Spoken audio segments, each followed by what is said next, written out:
Hey guys, Ryan here, and today I'm going to be bringing you another video, this time in the Minotaur KV5. Now, the reason I'm bringing you this video in particular is this one was actually taken on the 4th of January, and basically what happened is, I don't have any more premium time in World of Tanks. And because of the rewards from the winter games, and like the premium reward over the standard reward, I kind of want premium time before I get to the rewards with the chests in them. So I've kind of decided I'm not going to play World of Tanks until Friday when I can get some more premium time. So what that means is, I initially thought I wasn't going to have any replays. I thought I was only going to have one more replay to show you for this week. However, it turns out that looking back at previous videos, when I record a game in World of Tanks that I want to commentate on and put on YouTube, most games are 10 minutes, if not a little bit less. I have my settings on the PS4 to such a degree where it will actually record the past 60 minutes of gameplay, and that usually means as well as recording the game I want to record, it will usually record the previous 4 or 5 games as well. So looking through previous videos of games I've already uploaded, and looking at the games, the 4 or 5 games before the actual game I wanted to upload, I actually have a lot of alright games in there. So for the rest of this week, Monday, Tuesday, Wednesday and Thursday, you are going to be seeing the games that I initially was not going to upload to YouTube. So these are the ones you normally wouldn't see from me. So in this game I'm platooned with Spandex and Felix. I'm in the Minotaur. It is a tier 9 game. Only 3 tier 9s in each team. The enemy team also have 3 tier 7s and we don't have any, so that sucks for them. But at the same time, one of their tier 7s is a Minotaur, which is a T29, so it's more than capable of fighting tier 9 tanks. The other one's a Tiger 1, which has great accuracy, great penetration, and insane DPM, so again, in this matchmaking can more than hold its own. And the Big Top, I can't quite comment on, because with mercenary tanks, I'm not too familiar with what kind of gun the Big Top has, or its armour, or anything else, so I can't quite comment. So to counter mode on South Coast, I've gone straight to the centre, basically going to side script this wall. And unfortunately, there's a regular Garnage over there, the original KV5, and you see I'm just going to put shot after shot into his cupola. Now the nice thing about this game as well is even though it's a tier 9 game, there's no artillery, which is really helpful for me. And as always, I'm just doing my usual best to drive as aggressive as possible. 277, the tank with the interesting armour, as I always like to refer to it. So I'm loading APCR for him, because again, very awkward tank to PAM.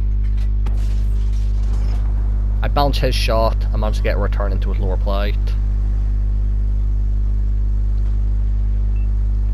Now at this point, I'm thinking about my options. I want to push up even more, but with the 257 over there, I kind of want to wait.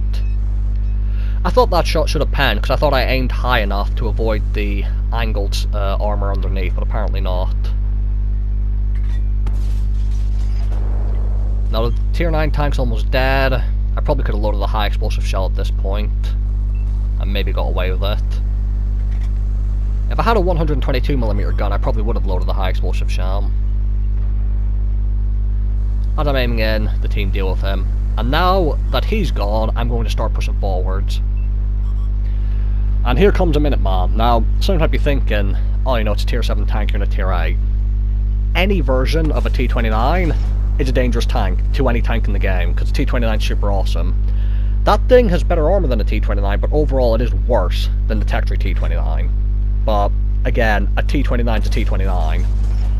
I get a shot on the Big Top, but he actually disappeared from view just before I hit him, so it's going to not be counted on the stat underneath the ribbons in the top right corner there. I've now loaded back to standard rounds as Spandex finishes off the Minotaur.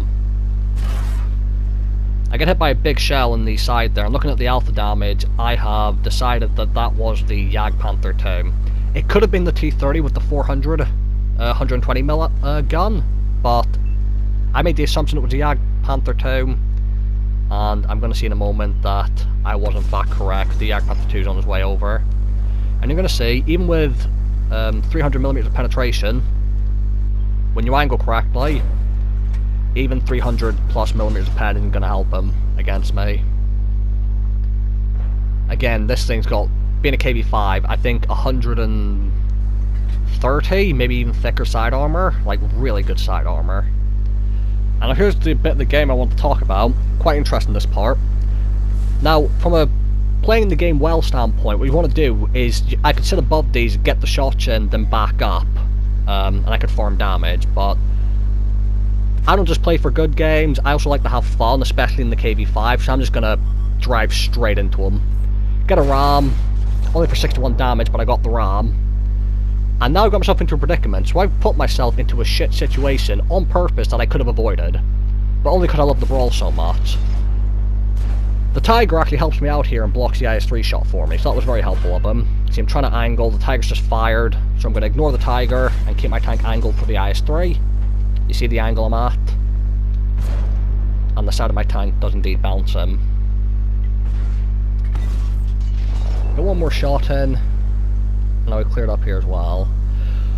So that situation there, as I said, was me getting into a situation where I could have died, that I didn't need to. But as I said, when I play the KV5, I just like to dick around and just play like a twat. So that's what that was there, basically. So if you want to learn how to play tanks good, don't do that.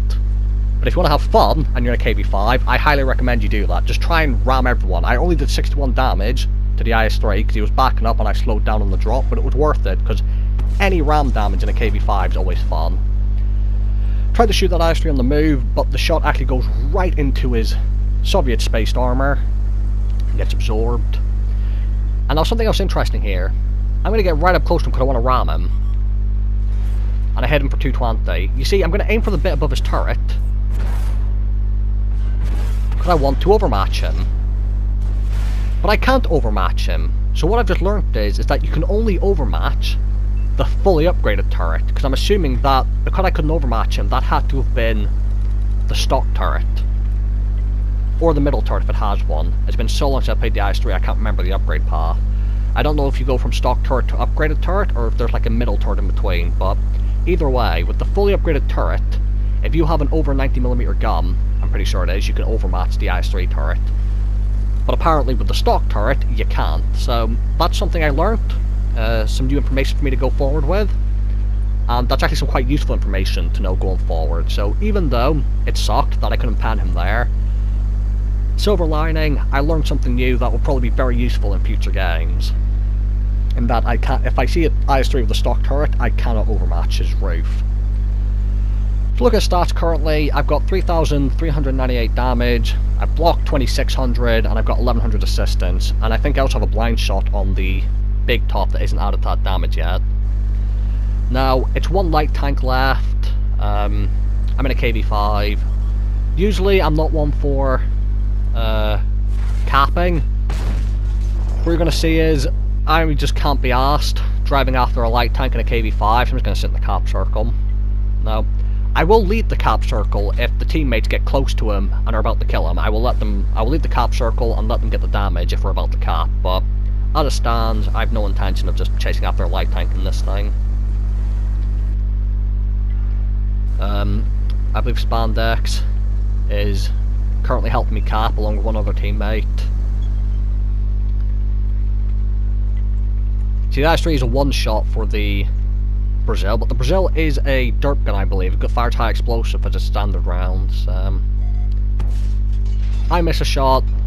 Spandex actually hits him. What we're going to see is, I'm going to look at Spandex here right next to the wall. I'm going to think, what happens if a 100-ton tank pushes a British Heavy against a wall? And quite easily flip him onto his side. So just a little bit more of me just dicking around at the end while I was waiting for the team to kill that light tank. But overall, a nice fun game in my KV5 where I did stupid things and I got away with it because that's just what KV5s do. Ace Tanker for 3,752 damage, 1,100 assistance, Steel Wolf 2,500 blocked, 1 kill and 319,000 silver with the silver boost. 700 base XP and a good game all around for me. So, thank you guys for watching, and I'll see you all in the next video.